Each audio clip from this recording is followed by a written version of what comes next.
responsable de Patrimonio del Ayuntamiento de Antequera, presidente de la Agrupación de Cofradías de Pasión de la Semana Santa, presidente y junta directiva de Cofradías de Antequera y la Comarca, cofrades, profesionales, amigos todos.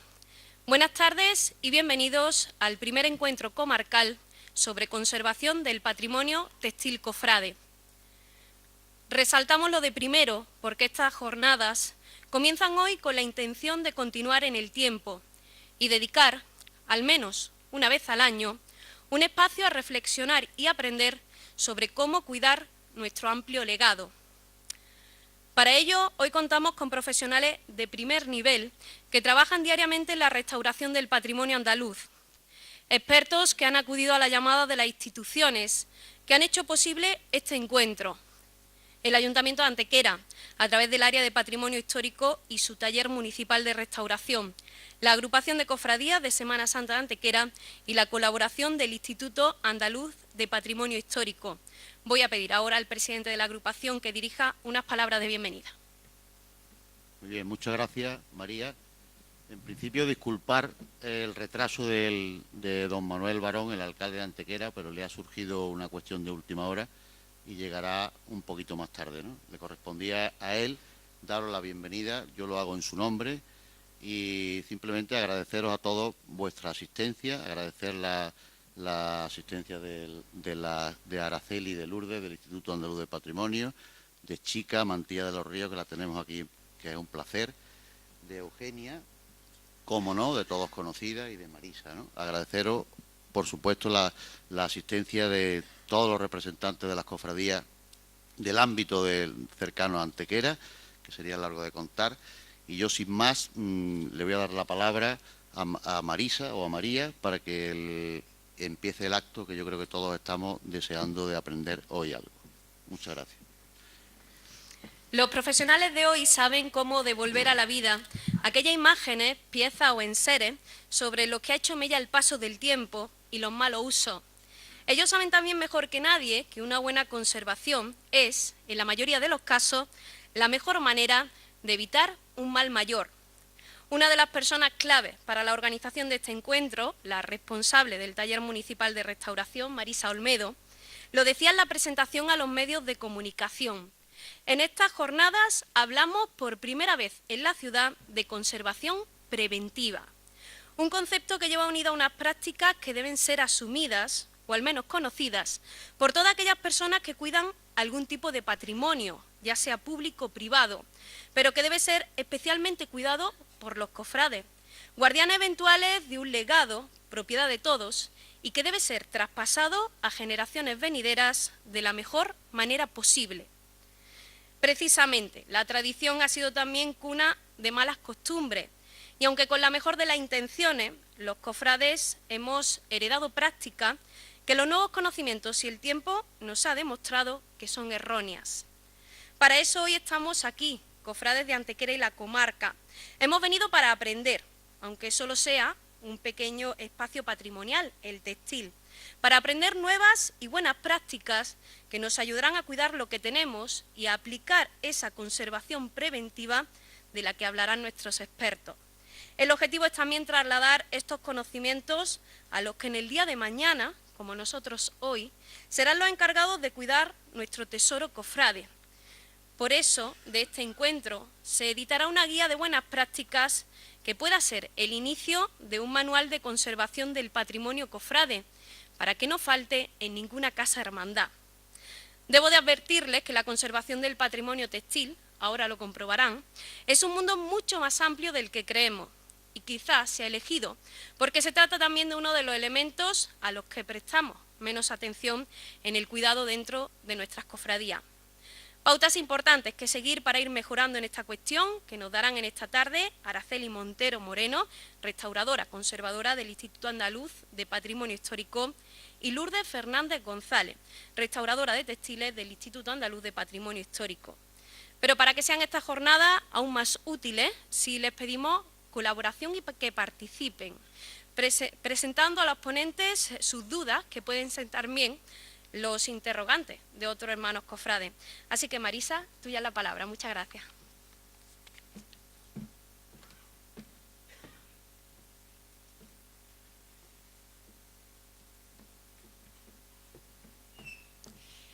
Hola, buenas tardes a todos. Todos yo creo que prácticamente nos conocemos y solamente os quiero decir que estoy muy contenta de que haya llegado este día, que empezamos a hablar de conservación, ya no de restauración, sino de conservación. Y María ha resumido todo lo que yo quería deciros. Solamente me resta daros las gracias a cada uno de vosotros, a todas las cofradías de antequeras que habéis participado, las de Pasión, las de Gloria, y agrupaciones de pueblos que también me han dado muy buena acogida. Tengo que decir la pedanía de Bobadilla, pero ellos son amigos desde hace muchos años. Pero ni en Sierra Yeguas ni tampoco en Alameda me conocían, y les tengo que agradecer a la agrupación y al conjunto de cofradías pues la acogida y la ayuda que me han dado con su colaboración. Y bueno, lo que voy a hacer ahora mismo, venimos agotadas, lo voy a decir. Son Araceli y Lourdes, pero también Chica Mantilla. Entonces hemos tenido ya nuestro propio encuentro esta tarde, hemos hecho un largo recorrido de lo que vamos a hacer ahora y hemos dicho al final, pues ya el encuentro lo hemos tenido nosotras en la cocina. Y os voy a hablar un poquito de ellas. Bueno, Araceli y Lourdes son las dos personas del Instituto Andaluz, son técnicos. Yo les he dicho que al instituto lo presenten ellas. Yo me voy a encargar de su currículum. El currículum me lo dieron resumido en un folio cada una y yo tampoco he cogido el folio. Y digo, bueno, para que un poquito así para que nos enteremos todo. Ellas son licenciadas en Bellas Artes por la Universidad de Sevilla y especialistas en conservación y restauración de tejidos. En Francia hicieron la especialidad, porque en España, por eso tenemos que estar muy satisfechos de tenerlas aquí hoy, en España realmente hay muy pocos especialistas. ¿Por qué? Porque tampoco hay lugar donde prepararte, por lo menos con la preparación que tienen ellas. Y Chica Mantilla, aquí presente, pero sentada entre los espectadores, que no ha querido acompañarnos, ella son 3 generaciones. Chica fue la primera, la pionera de la restauración de textiles y conservación aquí en España. Ella es licenciada en química. La voy a presentar porque aunque esté entre el público, quiero que también la tengamos en cuenta. Licenciada en química y, por lo que estoy diciendo, aquí no había restauración de tejidos ni conservación. Y entonces tuvo que prepararse en Bruselas, en Suiza y en Portugal. Y aquí la sucesora, porque las 3 son amigas también, la sucesora, Araceli y Lourdes, también se prepararon en Francia, en Lyon. Y ya voy a empezar con cada una. Araceli actualmente es la coordinadora de conservación y restauración en el Instituto Andaluz. Y también fue la que montó en sus inicios, en el 93, en el Instituto Andaluz, el taller de restauración que funciona hoy en día. Para esta labor vino Chica Mantilla, que trabajaba en aquel entonces en el Instituto de Madrid, para asesorar al Instituto de Sevilla. Ya una incorporación, porque es más joven, un poquito más tarde ya fue Lourdes, que ella trabaja directamente en el taller de textiles que tenemos hoy en el instituto. Entonces, para mí es un lujo porque tenemos 3 especialistas en Andalucía y son ellos. Entonces, para mí es un lujo que tengamos a 2 de ellas aquí con nosotros y solamente quiero que lo aprovechemos muy bien. Chica a lo mejor en algún momento tendrá que intervenir desde su sillón, ¿verdad? Y ya vamos a dar paso con una pequeña presentación de unos 15-20 minutitos que van a hacer con un PowerPoint, porque realmente tenemos que situarnos. Yo lo que quiero deciros que esto no va a ser, esto es mi caso, una receta y hemos terminado. No, si tú tienes un problema de salud, tú tienes que ir al médico. Evidentemente tú le puedes contar por teléfono lo que tiene y un poco puede apreciar y hacer una valoración. Pero un diagnóstico y decir exactamente hay que hacer esto, pues para eso tenemos que visitar al médico. Pues con ella nos pasa igual. De todas formas, yo creo que es tanto lo que tenemos que aprender que va a ser muy productiva las horas que pasemos juntos. No sé las que serán, pero van a ser productivas. Cuando queráis.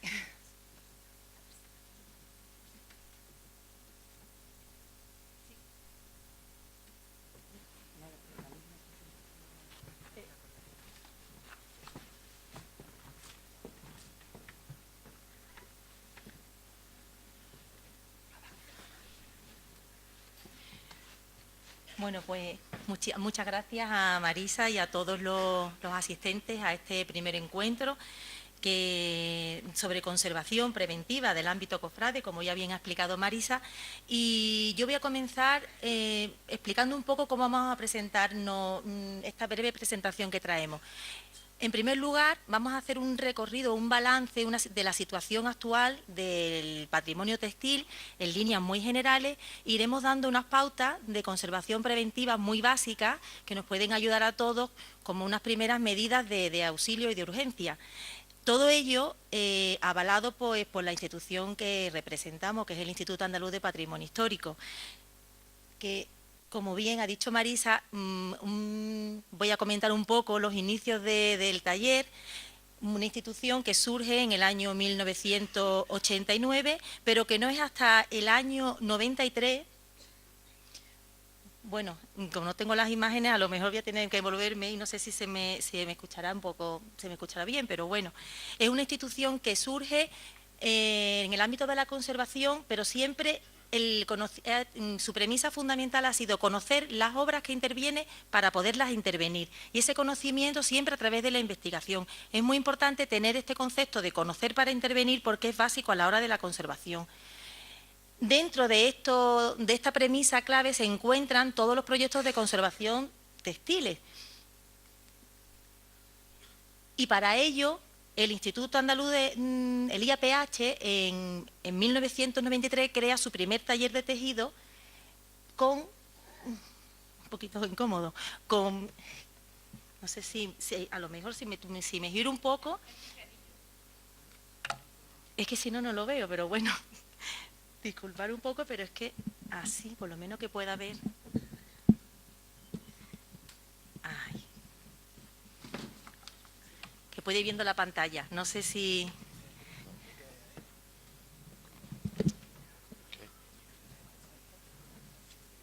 Ah, venga, sí. Vale.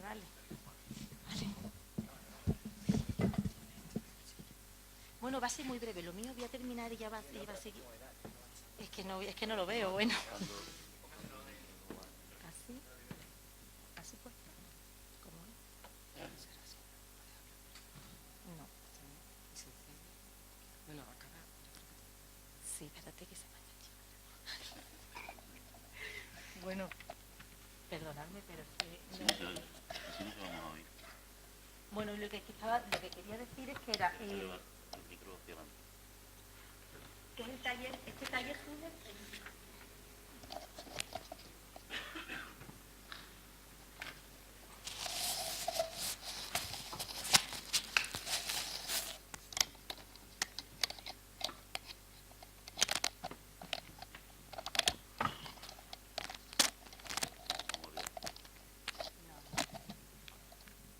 Va bien, así sí, mucho mejor. Bueno, que como venía diciendo, surge en 1993, entonces lo importante es que teníamos un patrimonio muy extenso en toda Andalucía, con medidas urgentes de protección y no había medios tampoco ni profesionales para su conservación. Entonces esto fue un gran avance porque surgió y se consideró el patrimonio textil con el mismo valor patrimonial que tienen otras tipologías de obras, como pueden ser la pintura y la escultura, que hasta entonces no se le había dado la importancia que tenía. Volvemos a decir que, bueno, su principio básico, al igual que en todas las restauraciones, siempre ha sido el conocimiento para la conservación y, sobre todo, el respeto absoluto a la totalidad de la obra. O sea, el tejido empieza a resurgir como un bien patrimonial, la importancia que tiene. Y los valores del taller, desde sus inicios, se han ido renovando, pero siempre han tenido en cuenta el avance de las técnicas y de los tratamientos, es decir, estar un poco al día, la situación a nivel nacional, bueno, e internacional. También ha tenido en cuenta desde esos inicios la formación, porque no solamente nosotros nos formamos, pero también teníamos que transmitir ese conocimiento que aprendimos y adquirimos. Entonces, a lo largo de estos años ha habido muchos profesionales que se han ido especializando en el taller y que actualmente se dedican a la conservación del patrimonio. Y otra cosa muy importante, sobre todo, es la difusión y la transferencia de todos estos resultados. Es decir, lo que nosotros sabemos, transmitirlo, porque es una medida básica de conservar nuestro patrimonio, la transmisión, la conciencia social y la educación. Y para ello, hemos considerado de la primera parte de esta presentación como cómo mantener y conservar ese patrimonio en las mejores condiciones. Mi compañera Lourdes va a explicar la primera parte y yo me voy a dedicar al tema de exposiciones y almacenamiento, y con eso ya concluimos. Una vez que terminemos, ya eso dará pie al turno de preguntas, y yo creo que con esta presentación también nos aclararemos un poco todas las dudas y los aspectos básicos de la demanda que actualmente tiene nuestro patrimonio. Te tienes que poner así para verlo.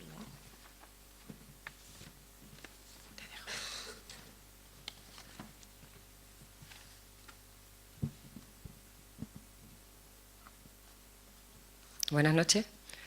Agradecer en primer lugar la presencia de todos ustedes en este encuentro, que esperamos que sea muy productivo y que permita solucionar muchas de las cuestiones y las demandas que ustedes tienen en relación a este tema.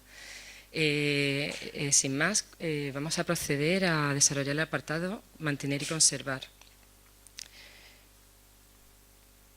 Para empezar, hay que decir que, como todos ustedes saben, el patrimonio textil, y más concretamente en Andalucía, es muy abundante a pesar de la pérdida a la que ha estado sometido a lo largo de la historia, debido a las características de sus materiales y a las intervenciones que ha sufrido y que sufre esta tipología de piezas.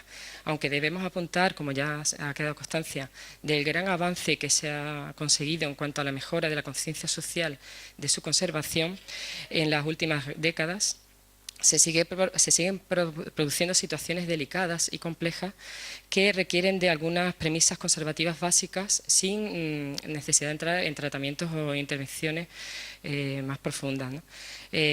Son piezas de una gran riqueza y con grandes valores culturales, pero al haber sido concebidas para el uso, en algunas situaciones se ha llegado a un deterioro tan grave que nos hacen plantear serias dudas sobre el personal que se encarga de la custodia de estas obras, y ese es el motivo fundamental que hoy nos ocupa en esta jornada. Decir que las colecciones textiles habituales de las cofradías están compuestas de obras de diferentes tipologías, que se pueden agrupar en ornamentos litúrgicos, en tres grandes bloques, digamos, ornamentos litúrgicos, ornamentos de altar y del templo, y ornamentos procesionales, con la clasificación que no sé si pueden apreciar en cada uno de los casos, pero básicamente se tratan de casullas, dalmáticas, manteles, frontales de altar, en el caso de los ornamentos de altar, estandartes, guiones, y en el caso de ornamentos procesionales, los que todos ustedes conocen, que son mantos, sayas, faldones, etcétera. El estado de la cuestión de estas colecciones, pues nos encontramos unas situaciones con elevados números de obras, faltas de espacio, escasez de personal especializado que se dedique a su custodia, y el principal problema casi siempre es también el económico. En esta imagen podemos ver cómo se exponen varias obras textiles combinadas con otros elementos de otra tipología, como son elementos de orfebrería, ¿no? Otras situaciones de estos... En esta otra imagen podemos ver cómo se produce un hacinamiento de las piezas textiles en estas vitrinas, que impide su correcta visualización porque se solapan unas a otras, la que está fuera con un sistema expositivo incorrecto, plegándose en la zona inferior y creándose tensiones por esa percha incorrecta.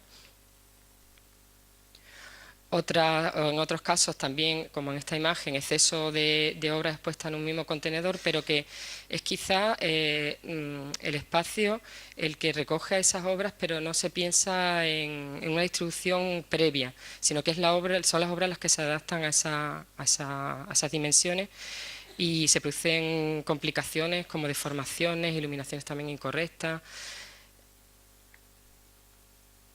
o en este caso de un almacenamiento con un contenedor poco idóneo, con barras que no se adaptan a la morfología de las obras y están depositadas sin un orden.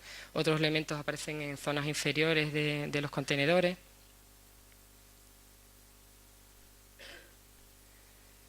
Este es otro caso también curioso, que como siempre el textil es el ornamento de fondo, lo que embellece. No importa que se coloque un elemento de mayor peso, porque es lo que decora, ¿no? Entonces aquí se produce una situación de eso, apoyamos esa pieza y podemos dañarla gravemente, ¿no? Y ya casos extremos como piezas almacenadas sin ningún tipo de armario o contenedor, con fundas, con problemas de no están protegidas, con acumulación de polvo, suciedad, depositadas en el suelo de las estancias que las albergan, etcétera. No hay que olvidar que estamos hablando de un material muy delicado, que son las fibras de diferente tipología. Todos estamos acostumbrados a hablar en términos de textiles, de materiales como sedas, lanas, algodones, lino. Son términos muy próximos, muy cercanos, pero estamos hablando de un material muy sensible, bien por su naturaleza, por su técnica de ejecución o por su morfología, que son más sensibles a los agentes de alteración externos que otras tipologías de obras de otras colecciones. Pues bien, vamos a centrarnos en esta primera parte en cuáles son estos principales agentes de alteración que pueden afectar a nuestras colecciones, que son los que figuran en esta primera imagen y que vamos a ir desarrollando a medida que vayamos avanzando en nuestra exposición, y a su vez plantearemos aquellos medios, aquellos factores, aquellas soluciones que podríamos tomar en el caso de que nuestros tejidos se vean afectados por estas situaciones. Se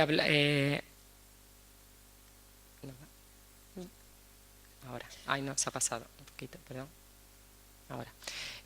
Pongo esta imagen porque vamos a tratar de unos conceptos básicos que siempre que van a ser los de problemas de alteraciones físicas en los tejidos, alteraciones químicas o biológicas. A veces la física y las químicas también se figuran combinadas en algunas situaciones. Pues bien, el primer factor que vamos a tratar es la luz. Como todos sabemos, la luz es una forma de energía que se propaga en un amplio espectro de ondas tanto visibles como invisibles, pero sin detenernos y profundizar en este aspecto, queremos destacar que la luz emite una serie hay dos radiaciones que son las que más nos interesan ahora mismo, que son las ultravioletas y las infrarrojas. Tanto en la iluminación natural como en la artificial encontramos este tipo de radiación. En la natural las dos, y en nuestras iluminaciones artificiales encontramos la iluminación incandescente, que es un tipo de iluminación muy habitual en los sistemas expositivos textiles, sobre todo en los más antiguos. Las nuevas tendencias ya han cambiado, ¿no? Y se emplean otros sistemas, pero en las luces de tungsteno, halógenas, dicroicas es un tipo de iluminación incandescente, y este tipo de iluminación emite bastante calor. En cambio, la iluminación fluorescente emite radiaciones ultravioleta, que también son dañinas, pero es una luz un poquito más fría. Pues decir que los problemas que se generan con el exceso de luz y este tipo de radiaciones que afectan a los textiles, pues son alteraciones irreversibles y acumulativas. Cuando se produce una alteración por este agente ya no se puede volver atrás, ya el colorante se ha deteriorado, como aparece en esta imagen. Como pueden apreciar, es un sin pecado, y en el centro, durante un tratamiento, la imagen de la Virgen del Rocío se desmontó y entonces aparece la impronta de esa Virgen, y el tono original que al haber estado más protegido por tener la imagen delante, se mantiene en esa parte, y el resto está totalmente desvaído, mucho más, un tono menos intenso, y todo eso es por efecto de la luz. En este otro caso, este tejido servía de soporte para un estandarte, y una vez que se ha levantado el estandarte pueden apreciar el tono que tenía en origen, y lo demás pues se ha visto también totalmente desvaído y alterado. Esto no ocurre en todos los textiles. Tenemos el ejemplo de un tapiz. La imagen superior figura el anverso de este tapiz, y no sé si se aprecia esa diferencia con respecto a la imagen inferior que corresponde al reverso una vez que se ha desmontado el forro. Entonces por el reverso se conservan con toda su intensidad los colores y los matices de esta obra. Y en la siguiente imagen tenemos un detalle, en la de la izquierda igualmente aparece el color más desvaído y en la de la derecha aparece el color con más intensidad, porque son zonas que no han estado expuestas a la luz y, como digo, son las zonas protegidas por los forros.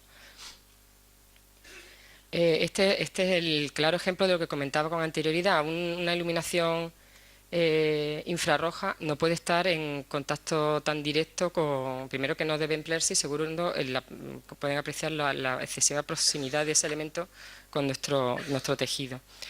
Pues bien, ¿cómo podemos subsanar algunos de estos problemas? Hay que hablar en parámetros específicos de tejidos, de un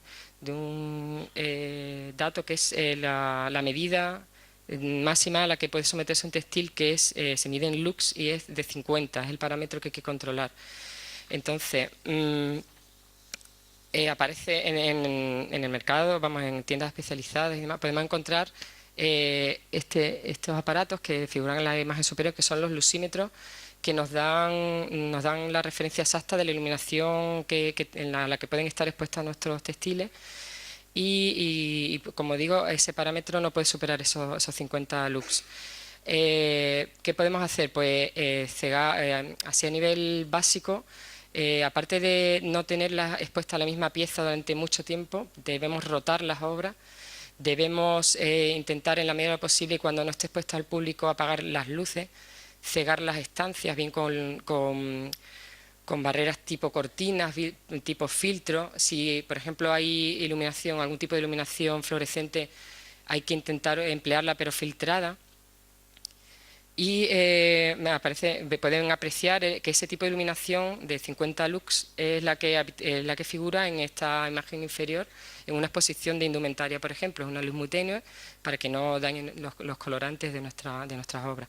Entonces, ¿qué soluciones también nos ofrece el mercado ahora mismo? Pues un tipo de iluminación que es la iluminación LED, que quizás ahora últimamente la escuchamos más, porque es la típica iluminación que se emplea en Navidad y hay muchos formatos, muchos sistemas. Entonces nos pueden asesorar sobre qué tipo, según nuestras condiciones, nuestra estancia y nuestra economía, nos puede venir bien para subsanar este problema. Otro de los agentes es el polvo de contaminación. Aquí vemos un caso bastante dramático de un tejido bordado en donde el polvo se acumula con bastante intensidad sobre el bordado y confiriendo un aspecto grisáceo. ¿Qué produce todo esto? Pues el polvo acumulado atrae la humedad a su vez atrae ataques de insectos, sobre todo en elevadas condiciones como digo, de humedad. Y además, si nuestra tela tiene un ligamento abierto, pues más tendencia a que se introduzcan en ese ligamento partículas de polvo que nos pueden dañar nuestras obras. Esta es una imagen de una pieza que durante el tratamiento fue desmontada, se separó, eran dos caras, era un guión sacramental, entonces se desmontaron las dos caras y entonces siempre nos aparecen esa cantidad de fibras de acumulación de polvo, de elementos contaminantes en la zona inferior y aparte, en este caso en concreto, aparecían restos de un ataque biológico, es decir, de un ataque de insectos.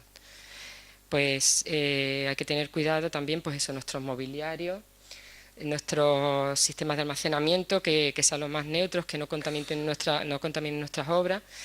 Y como solución fundamental y básica para subsanar este problema es la aspiración. Debemos mantener limpios nuestros textiles. En esta imagen se está procediendo al aspirado de una obra y interponemos entre nuestra pieza y nuestra boquilla de aspiración un marco con un tul para evitar que la succión nos deteriore los bordados. Entonces, este sistema, aunque en el...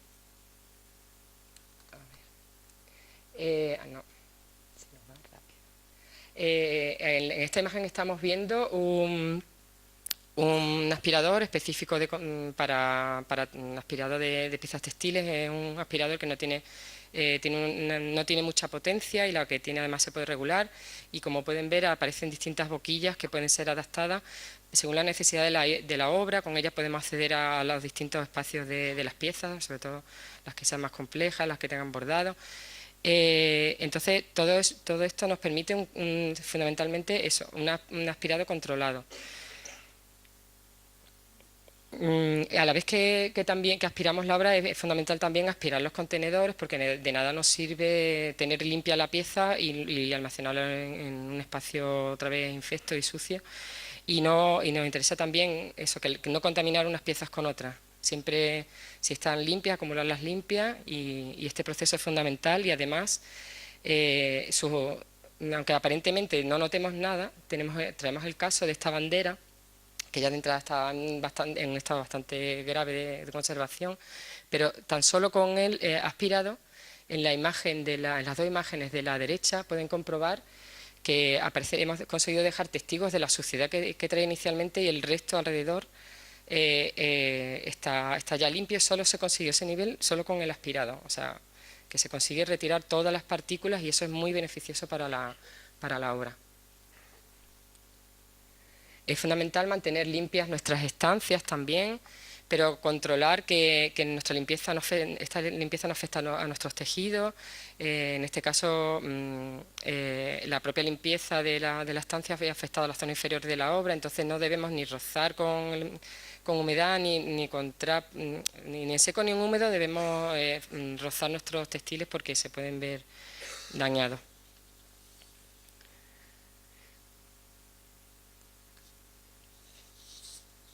Otro de los factores a controlar es la temperatura y humedad. Este es bastante complejo, porque lo primero que tenemos que controlar es nuestra estancia, el lugar en donde tenemos almacenados nuestros tejidos o puestos nuestros tejidos.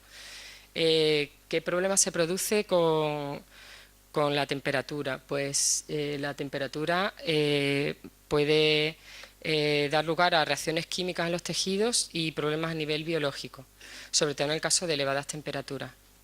Y por otro lado, los tejidos se mueven, los tejidos se ven afectados en relación a la humedad. Los tejidos absorben y liberan humedad. Esa es una característica que tienen, que son higroscópicos. Entonces, si encima además no están limpios, pues entonces en esos movimientos se pueden producir roces y puede fracturarse las fibras y llegar a situaciones bastante delicadas, ¿no? Aquí tenemos un serio problema de estos tejidos. Se han visto claramente en contacto con niveles altos de humedad, y pueden apreciar perfectamente los cercos y la migración que se produce con esta. Si además tuviéramos color, pues se produciría una migración de tintas, ¿no? Este es un caso de un tejido que, por esos contrastes de temperatura, humedad y movimientos incorrectos además, seguramente puede llegar a este extremo de fragilidad y a necesitar pues operaciones como intervenciones posteriores, ¿no? Y estos problemas de humedad afectan igualmente a los metales. Aquí tenemos distintas imágenes en donde en la parte inferior sobre todo pueden apreciar, esto es una imagen de microscopía electrónica, en donde se puede apreciar el estado de corrosión de la superficie de un metal, de un hilo metálico entorchado, es decir, en espiral.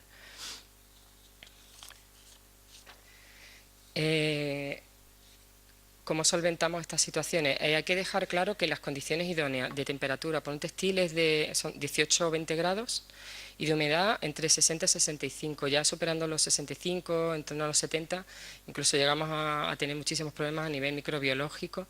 Entonces esos son los parámetros a controlar en relación a estos aspectos. En el mercado hay muchísimos medidores, muchísimos aparatos, como figuran en esta imagen, pero es fundamental solventar problemas graves, como digo, de las estancias en donde están nuestros tejidos. Y que si no se soluciona esto, aunque tratemos el textil, volvemos a tener otra vez la misma situación, ¿no? Entonces debemos emplear también, se recomienda usar materiales que sean transpirables ante estas situaciones, que por lo menos no se condense la humedad en el interior de las fundas, de las cajas en donde están conservadas nuestras piezas. Y fundamental, intentar que los cambios no sean bruscos, porque eso es lo que hace que se produzcan estos movimientos de dilatación y contracción de la fibra. Pues en la imagen figura un material que es el Asor, que en el caso de vitrinas o de cajoneras se puede usar y es un regulador de humedad.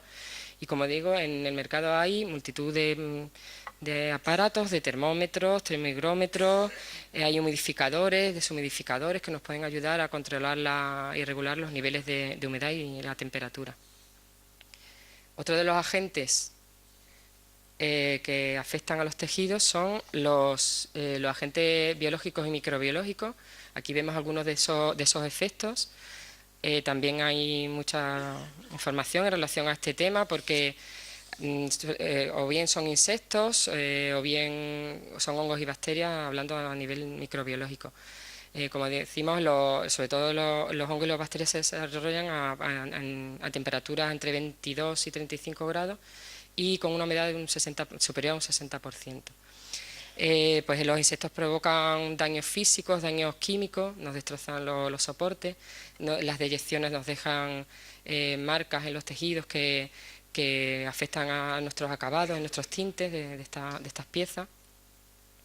Ese ataque puede ser de manera selectiva, por ejemplo en esta pieza de indumentaria, en donde el insecto ha atacado básicamente a una franja, mientras que el resto no ha sido. Y estos son algunos de estos efectos, un ejemplo de algún insecto y una imagen ampliada cómo actúan sobre el textil. Por eso hay que insistir, como he dicho con anterioridad, en el tema del aspirado, la limpieza de nuestros textiles, porque ahí es donde van a actuar estos insectos, como vemos en esta imagen, estos escarabajos que se encontraron en el interior de un tapiz. Pues fundamental, limpieza periódica, aspirado, inspección, controlar los niveles de temperatura y humedad porque hay una franja en donde ellos se desarrollan con mucha más intensidad, controlar las telas que puedan tener apresto y nuestras telas que apliquemos que estén libres de apresto, porque son muy atractivas para estos insectos. No combinar tejidos infectados con otros limpios, que tengamos claros los que están tratados y aspirados con otros que estén por intervenir o preparar. Y en nuestros espacios pues poner mosquiteras, si se usan productos biocidas que no estén en contacto con los textiles, aunque está por ver también la efectividad de muchos de ellos. Y hay sistemas térmicos, hay veces que hay empresas que se dedican a emplear métodos térmicos de subidas fuertes de temperatura y bajadas rápidas para erradicar los insectos. En el instituto lo que empleamos es el tema de atmósferas controladas por anosmia, es decir, que conseguimos desplazando el oxígeno y mediante la incorporación de otros gases como argón o nitrógeno, erradicar los insectos que puedan afectar a los textiles en todas sus etapas. O sea que tenemos una eficacia al 100% con este sistema. Y ya otro de los agentes, esto lo vamos a pasar más rápido, fundamental el uso y la manipulación que hagamos de nuestros textiles.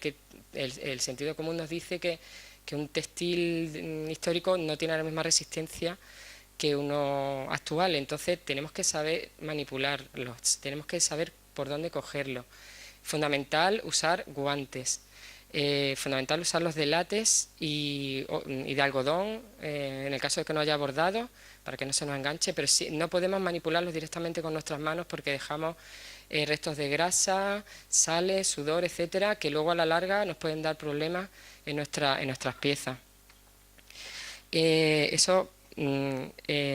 Además, luego es fundamental también controlar cómo manipulamos para evitar roturas, deformaciones, hilos sueltos, como aquí vamos a poner un ejemplo de cómo teóricamente un bordado, si se enrolla, tiene que quedar el bordado por el anverso. Lo que pasa es que luego en la práctica, en el caso por ejemplo de esta hermandad, la práctica luego a ellos les dicta otra cosa, y es que para subirlo al paso es más fácil desplegarlo así, pero que sepamos que estas situaciones luego generan estos problemas. Estos son detalles de este mismo manto. Producimos roturas, producimos desgastes, producimos hilos sueltos. Entonces siempre, lo veremos luego ya con más detalle, pero siempre manipular el tejido y enrollándolo con el bordado hacia afuera. Y ya vamos a poner ejemplos de otras situaciones más sangrantes. Por el uso de esta obra que pertenece a la Virgen de las Aguas, como esa Virgen va excedente, se seccionó, se hizo esa abertura central en este manto. Pues esto ha producido que estas situaciones tan alarmantes en el tejido de fondo. Se ha soltado un elemento fundamental, que es una trama que va en el fondo de este tejido, hasta llegar a esta situación. O este otro manto en el que el problema lo tenía el bordado. El tejido de base estaba muy bien, pero el bordado, se había soltado el material de relleno, se había soltado el material de la hojilla, que en este caso es el hilo metálico empleado en esta obra. Y ya hablamos también ya de las incorrectas intervenciones, que muchas veces por cambio de uso, por modas y demás, se han manipulado los tejidos, se han alterado, se han cortado, se han adaptado a otras piezas. Muchas veces se han hecho reparaciones con buena voluntad, pero que tenemos que ser consecuentes con qué hacemos, ¿no? Porque tenemos que pensar, saber qué estamos poniendo, que tienen que ser materiales testados, no tienen que ser más fuertes que el original. En este caso se dispuso una red, una especie de malla, en el fondo, cuando estamos hablando de un tejido que prácticamente casi todos los elementos que lo componían era seda. Entonces, al final, el soporte que se dispuso fue mucho peor que si no se hubiera puesto nada, porque al final es una agresión mucho más grave. Este otro caso corresponde a unos cosidos que se emplearon en el cuerpo de una capa pluvial. En su momento quedarían perfectos, pero a la larga, por esos movimientos que decimos de dilatación y contracción de las obras, de las fibras, pues ha llegado a tirar del original hasta este punto, ¿no? Y otras situaciones, pues como recortes, muchas veces se han hecho reliquias de tejido, entonces luego cuando llegan estas piezas hay que recomponerlas correctamente. Entonces fundamentalmente hay que tener en cuenta que todas las operaciones que hagamos tienen que ser reversibles. Si ponemos un adhesivo, tenemos que pensar en las consecuencias que pueden tener. Si realizamos un cosido, un zurcido, cualquier tipo de intervención, tenemos que tener claro qué estamos haciendo, porque luego las consecuencias son peores y fatales para el textil. Y dejar esas operaciones en manos de personas que controlen el material y que controlen que los nuevos materiales que se incorporen sean testados. Yo creo que ya continúa mi compañera Araceli con esta otra parte. Yo voy a comentar los sistemas expositivos, que es algo que también nos preocupa mucho, y como yo sé que va a haber muchas preguntas sobre este tema, voy a pasar un poco rápido. Lo hemos centrado en tres fundamentos: materiales, morfología y disposición. En cuanto a materiales, lo que queremos decir con los sistemas expositivos es que hay que tener en cuenta el material que estamos incorporando en ese sistema de exposición, es decir, lo que es un papel de seda, un cartón, un PVC, telas con apresto, es decir, porque todo lo que incorporemos y esté en contacto directo con el tejido puede producir una reacción, como estamos viendo en esta imagen, donde un papel de seda ha provocado este oscurecimiento del tejido, en contacto directo y permanente con él. Porque es ácido, por supuesto, todo lo que son puntillas, alfileres, grapas, en contacto directo con él, pues produce oxidaciones como norma básica y que todos conocemos. En cuanto a la morfología de las obras, de los sistemas expositivos, por ejemplo, las perchas suelen tener siempre una morfología, una forma que no se adapta a la obra. Por ejemplo, aquí estamos viendo que en estos hombros no son lo suficientemente anchos para soportar el peso de esta obra con gran cantidad de bordado. Entonces, ¿qué pasa? Pues las roturas se producen en los hombros, toda la parte inferior de las obras, las deformaciones que producen hasta estados alarmantes como aquel, que es el borde de una casulla, en donde ya se producen las roturas, o aquel pendón donde está tirando, aunque no pese y no tenga bordados, pero está tirando, se está plegando y se está deformando. Entonces, o aquí los mantos empiezan a deformarse, allí estamos viendo un tapiz colgado con un sistema inadecuado, pero lo que queremos decir es que el peso te tira y en vertical hay que tener en cuenta la disposición de las obras.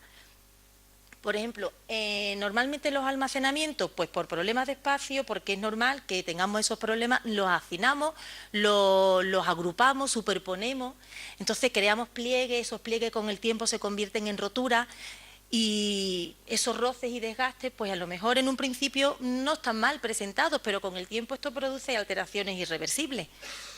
Por supuesto, lo que es almacenar tipologías diferentes, como aquí una corona sobre un terciopelo, o por ejemplo allí esos contenedores estancos con fundas de plástico, que tenemos que decir que es algo muy perjudicial para un tejido, ya no solamente porque el contenedor sea estanco, sino porque la funda de plástico le está creando al interior del tejido un microclima, que ahí proliferan pues desde insectos, se crea una condensación de humedad, es decir, las fundas de plástico para nada.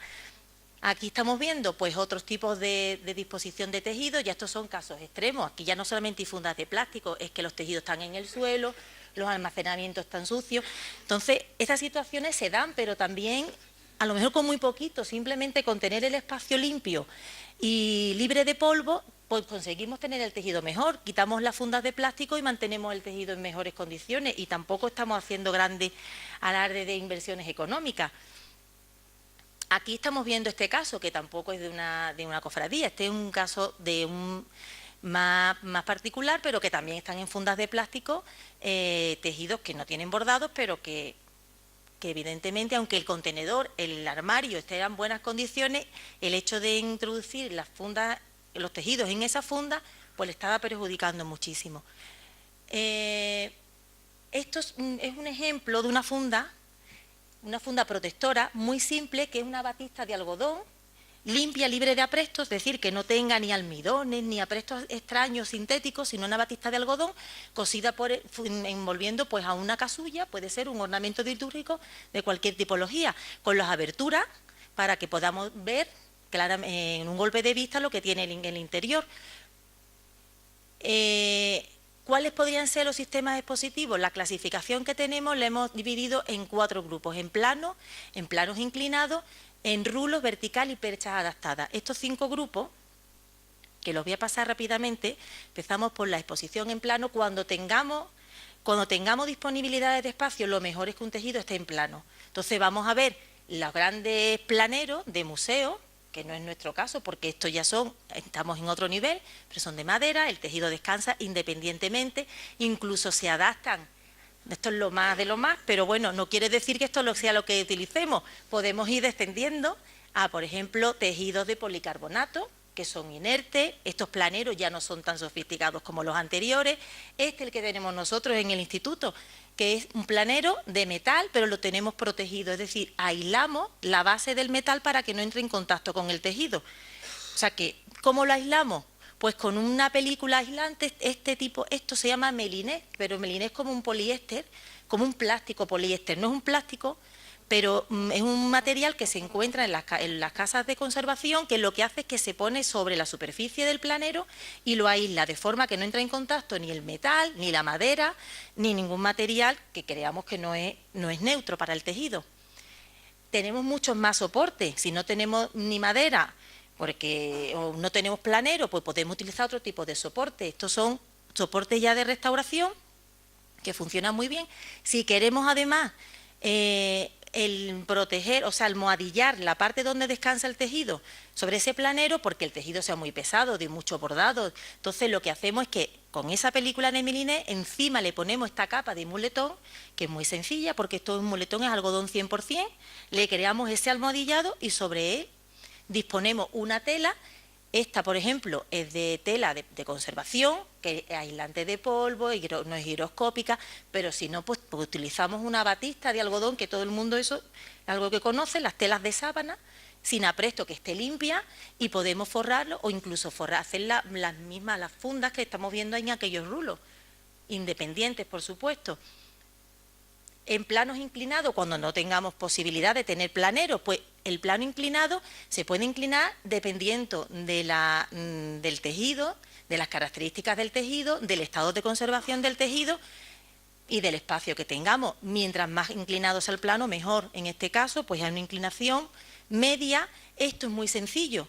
Esto lo solucionaron en una parroquia. Esta casulla la dispusieron, es como una especie de marco con su soporte, una percha, y la casulla descansaba directamente sobre una percha que era doméstica, normal de armario. es para que, y además, pero el planero sí estaba aislado, no estaba en contacto con la casulla, era una disposición muy sencilla, pero que dio muy buenos resultados. Aquí estamos viendo como un simple soporte para aguantar un planero, o aquí, este caso, ya es de exposición, este es el manto de la Virgen de las Aguas, que se expuso con una inclinación mínima, pero es un tejido de exposición. Y bueno, también depende de nuestras posibilidades o como queramos presentar el tejido o de las necesidades que tengamos. En rulo hay que tener cuidado con los rulos, pero hay veces que son necesarios porque los tejidos son tan abundantes, las colecciones tan extensas, como en este caso, que se han utilizado rulos, que en este caso es de PVC, que hay que decir que es un material que en contacto directo con el tejido emana gases y puede producir manchas y problemas importantes, pero que si aislamos ese PVC con un meliné o en este caso con un terciopelo, es decir, no lo ponemos en contacto con el tejido, pues puede dar resultados. Aquí estamos viendo diferentes formas de almacenar rulos. Esto es un ejemplo. También un poco la inventiva de cada uno o la capacidad que tenga de solucionar. El tema es que el rulo sea independiente, que no esté en contacto ni apilado con los otros y que se sostenga por los laterales, que no descanse el tejido directamente sobre el rulo o sobre el suelo. Esto es lo que decíamos, es un PVC de una anchura, de un diámetro considerable, que en contacto directo con este tejido sería muy problemático, pero que lo hemos aislado con esa película aislante, de forma que no lo roza. No hemos utilizado un material muy costoso, pero hemos solucionado un problema de almacenamiento en un tapiz de grandes dimensiones. Y aquí tenemos lo mismo en estos planeros, en estos sistemas de rulos. Son de metal, pero están todos aislados, cada tejido va independientemente y además no entra en contacto uno con el otro. Siempre que enrollamos un tejido es porque no tenga ni mucho relieve ni tenga mucho bordado y el diámetro va en función del volumen que tenga. Es decir, si necesitamos enrollar un tejido bordado que no sería muy conveniente, pues el diámetro tendría que ser más grande. En este caso, bueno, pues estamos viendo más ejemplos de rulos, siempre forrados con sus telas de batista, como digo. Aquí estamos viendo un enrollado necesario en esta obra para transportarla, que aunque tenga relieve, se enrolló con el bordado siempre para afuera y este diámetro era de 50 o 60 centímetros. Y está protegido de la misma forma que hemos contado, pues este rulo era de madera, pero estaba hay película aislante, con el muletón, forrado con una batista, con una tela blanca y encima el manto de la Virgen. Otros sistemas que utilizan en hermandad estos medios rulos, estas medias circunferencias, lo ideal sería que este manto descansara sobre un plano inclinado, pero dentro de las posibilidades de cada uno, pues este sistema puede funcionar para mantos grandes de vírgenes, de procesionales. Y en vertical, hay veces que necesitamos también poner en vertical las obras. ¿Cuál es el sistema mejor para...? He puesto este ejemplo porque son unos tapices muy delicados, muy antiguos, pero que están todos cogidos con velcro. Es lo mejor que funciona cuando hay una exposición en vertical. Este velcro, que se fija siempre a los forros, nunca en contacto directo con el tejido, soluciona porque además es rápido de quitar, no entra en contacto, no tenemos que recurrir a puntillas ni alfileres que serían nefastos y es fácil de conseguir, es un velcro normal y corriente. Esto es un poco el sistema de colocación del velcro, es decir, a donde vaya nuestro listón de madera, cosido al tejido, que puede ser un tapiz, puede ser un manto, puede ser una colgadura, una bandera, pero siempre con velcro. Y las perchas adaptadas, también vamos a poner el ejemplo de las más sofisticadas, estos son perchas adaptadas, cuando tengamos indumentaria, pues podemos utilizar los materiales mismos que hemos contado, por ejemplo, inerte, en este caso es un policarbonato, adaptada exactamente a la forma de la casulla. Podemos utilizar estas perchas adaptadas a las formas para dalmática o para capas pluviales, que sería lo ideal. Estas son de madera. Esta, por ejemplo, también es para una capa pluvial, que es de metal, pero tiene forrados los brazos. Estos son ya sistemas que aunque nosotros podemos dar ideas del diseño, nos lo realizan profesionales ya forrados. Aquí vamos a ver el ejemplo. Esto sería un caso ideal, y además para una exposición, como estamos viendo el caso, pero que lo que queremos también transmitir es que hay veces que las soluciones son más sencillas. Aquí estamos viendo perchas adaptadas pues con una especie de almohadillado tipo como aquel que tiene el soporte mullido por dentro. Podemos con eso, teniendo un poco de destreza, hacer y adaptar a estos sistemas de exposición, o podemos adaptar una percha casera normal de armario con este sistema que es un muletón, dándole la forma, y aquello es con una venda elástica que se llama ventulón, que son vendas de ortopedia. Hemos fabricado una percha mullida para recibir a un tejido y no tener que soportar directamente el peso de los hombros, ni sobre la madera, ni sobre la percha de plástico. Este ejemplo lo hemos traído porque es muy sencillo, muy casero, y a veces no tenemos más remedio que recurrir a estos procedimientos, porque el patrimonio es muy extenso y los medios a veces pues no son los adecuados. Bueno, en este caso anterior hemos visto adaptaciones exactas a la forma de una obra. Aquí estamos viendo metacrilato, también funciona muy bien, pero ya depende también de la disponibilidad de cada uno. El tema es que la percha se adapte a la obra, no al revés, la obra a la percha. Eso es lo fundamental. Y yo he ido un poco rápida porque sé que de esto va a haber muchas preguntas. Quiero insistir un poco en lo que empezamos a contar, que hay que conocer para intervenir. Todo lo que estamos diciendo son temas muy preventivos, básicos. Esto es como la punta del iceberg de lo que sería una intervención, que cuando hay que intervenir hay que conocer la obra, porque es fundamental. Lo que yo le vaya a hacer a una obra a lo mejor es irreversible el día de mañana, y este patrimonio nosotros tenemos que cuidarlo y transmitirlo. ¿Qué para intervenir? ¿Qué es tan importante? ¿Por qué hay que conocerlo? Porque el material, yo no puedo decir una intervención si no conozco perfectamente el material, o conozco perfectamente la técnica de ejecución de un tejido, o conozco el interior de un tejido. Por ejemplo, eso es una radiografía y sé lo que tengo en el interior. Cuando yo tengo todos los medios para hacer un diagnóstico, es cuando yo puedo decir voy a actuar de esa forma, y eso pues es complicado. Podemos nosotros mantenerlo, pero también hay que recurrir un poco al asesoramiento de los que nos pueden prestar ayuda.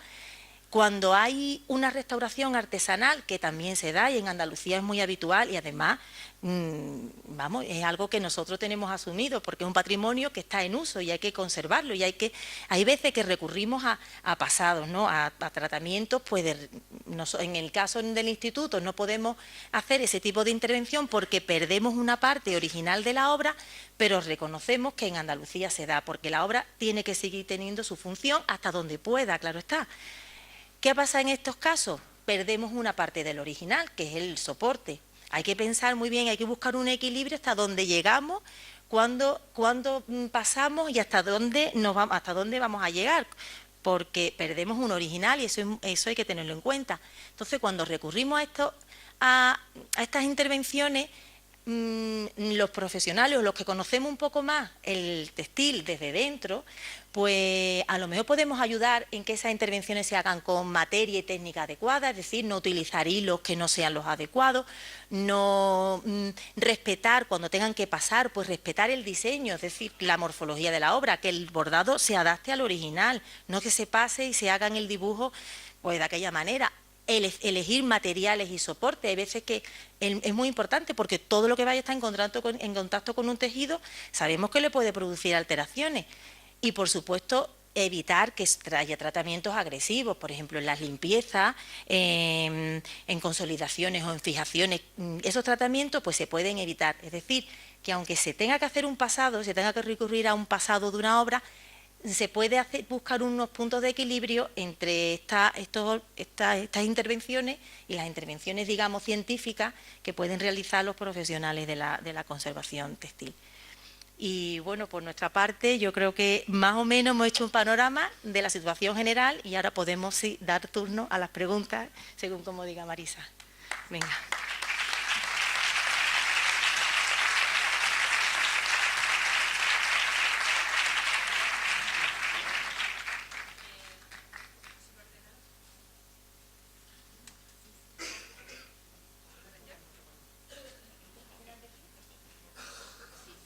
Bueno, os voy a contar un poquito cómo lo vamos a hacer. Yo he planteado 4 bloques. Hay infinidad de fotografías, que son vuestras fotografías. y muchísimas preguntas. Algunas de las cofradías, yo me voy a dirigir, porque las cofradías cada una ha tenido unos nombres muy completos, y entonces os voy a nombrar por el como se os nombra en la calle, porque alguna es que es medio folio, entonces el socorro es el socorro y así el resto. Voy a intentar también llevar orden alfabético, porque vamos a empezar hablando de los mantos, el cómo cada cofradía tiene su manto guardado, y para que ellos nos den la opinión, qué es lo que piensan de cada uno. Entonces se van a hacer 4 bloques, vamos a empezar con los mantos.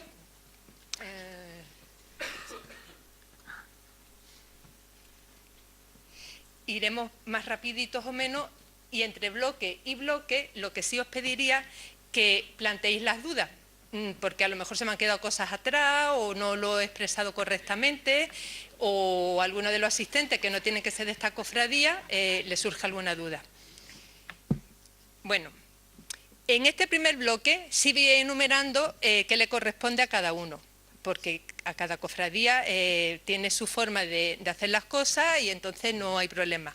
En otros bloques, ya os he avisado, no voy a poner el nombre porque los deberes no los tenemos bien hechos. Entonces tampoco es cuestión de decir, fíjate fulanito cómo tenía colgada la capa, ¿no? O fíjate aquellos cómo tenían el cajón. Entonces no se trata de eso, ¿no? Se trata de que todos veamos ejemplos y que nos sintamos reflejados en esos ejemplos, pero no de ir señalando.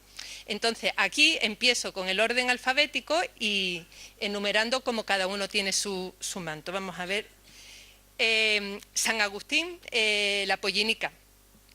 Ellos tienen una especie de medio cilindro forrado donde el manto cae doblado por la mitad, y también con su capa intermedia, su sábana. Vamos a ver. El Consuelo, ellos han dejado sobre la armadura puesto el manto y lo tienen cubierto con una sábana. Este es un detalle del manto.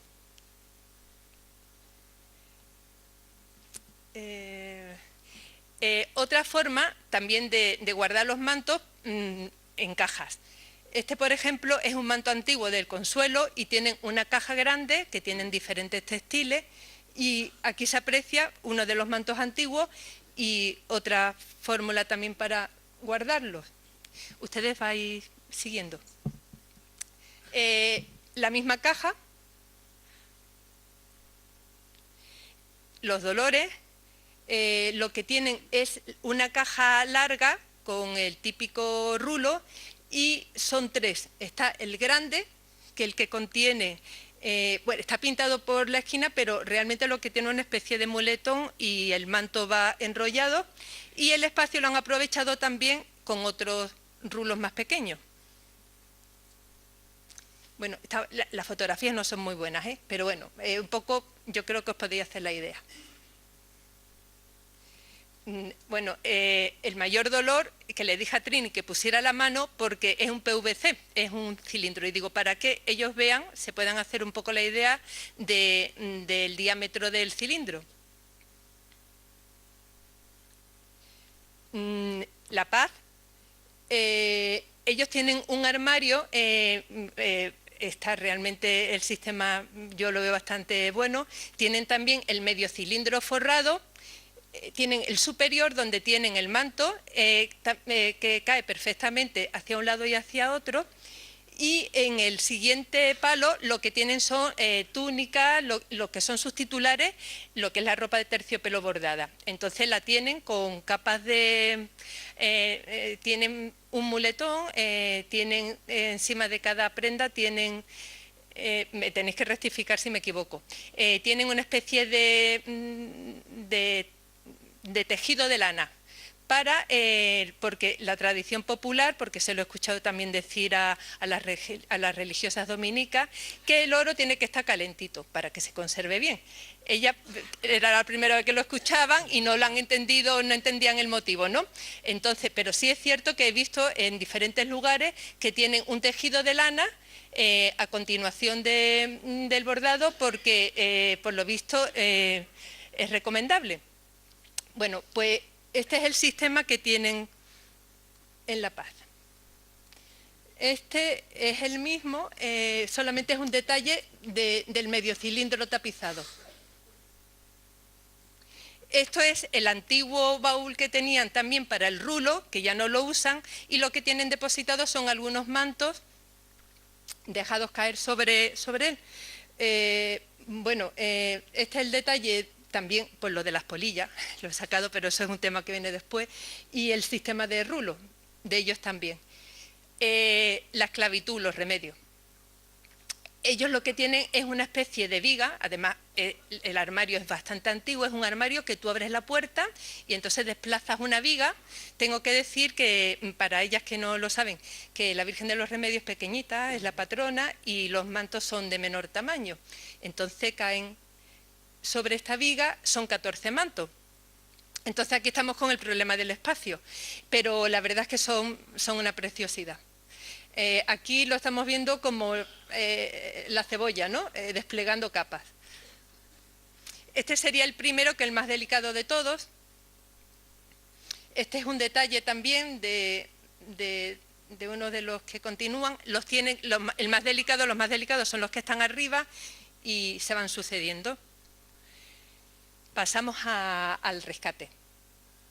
Y ellos también tienen el medio cilindro forrado. Este manto que precisamente lo bordaron las religiosas dominicas, las catalinas como las conocemos, y que tengo que hacer un pequeño paréntesis. Tanto el padre Juan Jesús, que es el guardián de los capuchinos, como las religiosas dominicas, pues también han colaborado y han hecho su aportación. Estuve hablando con ellas y me contaban que habían bordado a principios de los 80 este manto. Este es el sistema también. Este es otro que tienen también en el rescate, que es una barra metálica y tienen canutos de cartón sobre los que van cayendo otros mantos que son de confección más moderna. El rosario. Bueno, el rosario tengo que hacer un paréntesis. Este es el arcón donde han tenido hasta ahora depositados sus mantos. Son 14 mantos, pasa como con la Virgen de los Remedios, no tienen espacio, como también pasa con muchos de vosotros, el problema es el espacio, y ahí han estado hasta hace poco los 14 mantos, pero claro, estos mantos son de 3 metros y poco de longitud. Entonces, este es el aspecto que ahora mismo tienen los mantos, pero digo que hay un paréntesis porque ya Chica Mantilla de los Ríos estuvo asesorándole, ya han puesto solución al tema, ahora mismo están así provisionalmente cubiertos y están planteando un sistema horizontal. Entonces, sí lo he querido traer para que muchos de vosotros pues veáis cómo se presentan los textiles en muchas ocasiones, que no son las mejores, pero como ya digo, ellos ya han puesto solución. Esto es el resultado de cuando lo tienes uno encima de otro, son los mismos mantos, estáis viendo todos los encajes metálicos y claro, el sufrimiento. Pero bueno, de aquí a poquito los tenemos perfectos, me parece ya. El cajón, este cajón, la soledad. También con sus hojitas de laurel abajo y lo tienen protegido, es también un rulo. Y aquí nos vamos a Alameda. Este es un manto antiguo, es precioso, se salvó de la guerra civil y entonces ellos no lo creo, no sé si hay alguien de Alameda, sí, claro, sí, hemos estado saludándonos. Me parece que no estaba en uso ahora, ¿no? No estaba en uso, pero querían saber él también cómo poder guardarlo cuando tienen problemas de espacio, como tenemos todos. Estos son detalles, el terciopelo ya está un poquito ajado, estropeado, estos son detalles. El flash, por supuesto, la cámara no era lo mejor. Y ahora pasamos a la Virgen de las Maravillas de Bobadilla, que he puesto esta fotografía porque ha sido una cosa curiosa. El manto, la parte que estáis viendo de flores, es una especie de terciopelo y dicen que era que la marquesa de Bobadilla se lo regaló a la Virgen. Y estáis viendo que tiene como un margen de terciopelo liso. Ahora, sin embargo, bueno, también está dentro de un arcón, estáis viendo aquí cómo está aliado. Y ahora, sin embargo, ese terciopelo liso lo que tenemos es este otro que tiene unos elementos incorporados y bueno, ellas son las que mejor lo pueden describir. Araceli Lourdes, como comentaba ahí al mediodía que era... Sí, sí que realmente que lo habían añadido en tiempo real. Sí. ¿Me escucha? Sí. Sí, que pensamos que en la ceniza inferior presenta estos nuevos bordados reaprovechados de otros, porque se ve perfectamente que no tienen conexión entre ellos, ni tienen una lógica ni una distribución previa, entonces están reaprovechados de otras zonas o de otras piezas. Aunque Pero que son muy antiguos. Son antiguas. Sí, por Bobadillas se está atendiendo que lo escuche. Y también me decíais que los flecos son... A la blonda. También, La la blonda. blonda española. Sí. Bueno, pues este es otro detalle. Vamos a ir rapidito, por eso voy pasándolo así. Bueno, esto ya nos vamos a quedar los mantos, para que esto ya pasaríamos a las toldillas. ¿Qué os parece de los sistemas que... Bueno, me falta por enumerar los estudiantes que no pudimos fotografiar, que lo tienen también en un rulo, y el Socorro, que lo tiene también en un rulo. Y en Sierra de Yegua tenían un sistema maravilloso, y eran unas mesas de las del colegio de lo que llamamos formica. Unas mesas grandes y allí tenían su manto con su sábana, que yo creo que era el sistema ideal, ¿no? En horizontal, con un material inerte y en una habitación sin polvo. Así que ellos pensaban que lo suyo era lo peor y digo, pues me parece que no va a ser lo peor. ¿Qué nos podéis comentar? En general, ¿no? Sí, en general. ¿Qué sistema? Teniendo en cuenta que hay terciopelos bordados nuevos y otros que son antiguos y otro tipo de tejido. Bueno, yo creo que tú lo has dicho muy bien, que primero, en general, todo lo que sea la limpieza del contenedor, es decir, de lo que alberga el tejido, eso es fundamental. Limpieza de aspiración de polvo, pero no con humedad, sino con aspiración, simplemente con un aspirador, es decir, que donde nosotros vayamos a tener el tejido ya esté limpio. Lo que hemos visto también, que lo hemos comentado antes con Marisa en casa, los rulos que hemos visto están bien, pero si tuvieran un poco más de almohadillado, porque se marcan las maderas, lo que no sé de qué hermandad estábamos hablando, pero bueno. No, pero ese especialmente, creo Juan Sánchez, me parece que era de los Dolores, sí. Y creo que ellos sí tienen luego un bien almohadillado, me parece. Para que el tejido siempre descanse sobre ese almohadillado que le hemos creado, esa especie de cama. Y luego, otra cosa que hemos comentado también, los que están apilados, pues que eso es por lógica. Lo primero porque los tejidos creo que estaban bordados contra bordados. Nunca es conveniente el bordado contra bordado porque los roces que se producen van erosionando y los hilos se van soltando. Entonces, intentar que en un mismo planero apilar, vamos a poner 2 o 3, siempre con una protección. Y si el cajón, el halcón es muy grande, pues poner unas baldas de separación entre ellas para que no tengamos 14 o 15 mantos. Eso a lo mejor no nos cuesta tanto, porque los halcones me pareció que eran altos. Tenían espacio suficiente para crear niveles. Luego otra cosa que hemos visto también, en las telas de lana, no me acuerdo en cuál de los mantos, pero las telas de lana nosotros no las solemos utilizar porque la lana atrae mucho a los insectos, es la que más vulnerable. Entonces nosotros a nivel de restauración no utilizamos nunca la lana. Alberga muy bien el calor, pero también es un foco para los microorganismos estupendo, porque como precisamente eso, concentran el calor, concentran el aire, lo retienen muy bien. Entonces nosotros nunca utilizamos la lana en temas de conservación.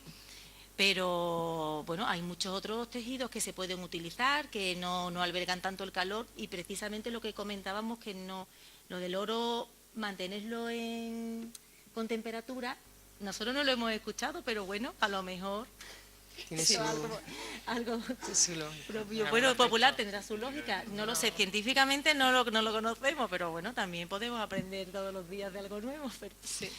Pero bueno, al margen de este tema es la fibra de lana de por sí, que bueno, si podemos evitar que venga un foco de microorganismos, pues muchísimo mejor. Y aparte, sobre todo, porque la lana también atrae la humedad.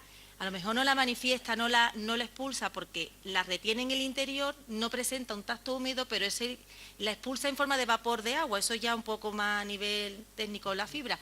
Pero precisamente esa retención de agua, de humedad en el interior, todavía hace que sea más vulnerable a los insectos y a los microorganismos en general. Y no me acuerdo tampoco de...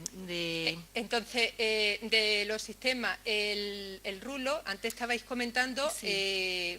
que sí en caso de necesidad, pero El rulo si sí. tú tienes un manto del 18 que ya el terciopelo está sufrido bastante, o tienes, por ejemplo, lo que hemos visto de la esclavitud de los remedios, que otro tipo de tejido, o del rosario, eso me imagino, tejidos del 18 ya... Hombre, si ya puede pasado. ser en plano, mucho mejor. Sí. Porque Sí, ya no tiene la resistencia suficiente, entonces hay que intentar mantenerlo de esa Sí. forma para evitar... Es decir, que el rulo, alteraciones. si se trata de terciopelo bordado nuevo y un rulo, comentabais también El que tuviera un medio- diámetro bastante ¿Cuánto? grande. como el que hemos visto nosotros antes, hombre, unos 50 centímetros, que lo podemos encontrar de PVC, pero siempre con la precaución de forrarlo. Y el bordado siempre para afuera, y que no se apoye directamente en el suelo, sino que se apoye por los laterales para que siempre el tejido descanse, no descanse Elevado. sobre su peso. Y cuando tiene que cerrar sobre sí mismo por un motivo, el ponerle, por ejemplo, una sábana y un material. muletón Ay, Claro, grueso, ¿no? que no vaya Una bordado, como funda, decía claro. Araceli, que no Sí, vaya bordado algo- contra algo- bordado, sí, que no sí. rocen entre ellos y que haya un material intermedio Que le haga de que le almohadillado. dé almohadillado, exactamente. Exactamente. y Eso que tampoco sería. se enganchen los bordados, evidentemente. Que puede tener un material almohadillado, pero luego sus capas de tejido de algodón desaprestado para que haga de... Vamos, el desaprestado, amortiguación. sobre todo Mm. para evitar que, porque como normalmente los ambientes son húmedos y hay, en lo normal, bueno, pues vamos a evitarle que a los insectos los atraigan. Y el polvo, porque aunque que el polvo, en el polvo hay muchísimas partículas de depósitos de todo tipo, pero una cosa importante del polvo es que el polvo atrae también la humedad, es muy higroscópico, atrae. Entonces, un ambiente con polvo ya vemos que ya va a ser más vulnerable a la humedad que un ambiente limpio que... Sí, yo estoy ya Entonces- escuchando murmullos, yo creo que ya La gente alguien que haría quiere. preguntas, ¿no? En vez de, porque a mí se me ocurren, pero prefiero que la hagáis vosotros. Así que si hay un micrófono y ¿quién alguna duda? Porque yo sé que en cuanto a cepillado, también me preguntaban, cepillar el terciopelo, estamos viendo Ahí que es mejor Es aspirarlo. mejor aspirarlo. Se puede, Con una sí, protección. bueno, con la protección. Se puede, en el aspirado nos podemos ayudar también de brochas de pelo suave, pero que hay que comprobar que no estemos dañando el tejido. Pero eso, aspirado con poca intensidad y esas brochas nos pueden ayudar a eliminar las partículas. Yo siempre decía que de aspiradora nada. No, así sí, que- pero tiene... Bueno, vamos a ver. Vamos Sí, a el ver. cómo Tiene se que ser utiliza. con poca intensidad, insistir Hay en que- eso, porque además nosotros mismos nos vamos a dar cuenta de la succión que Sí. tenemos y de la resistencia que nos ofrece el tejido.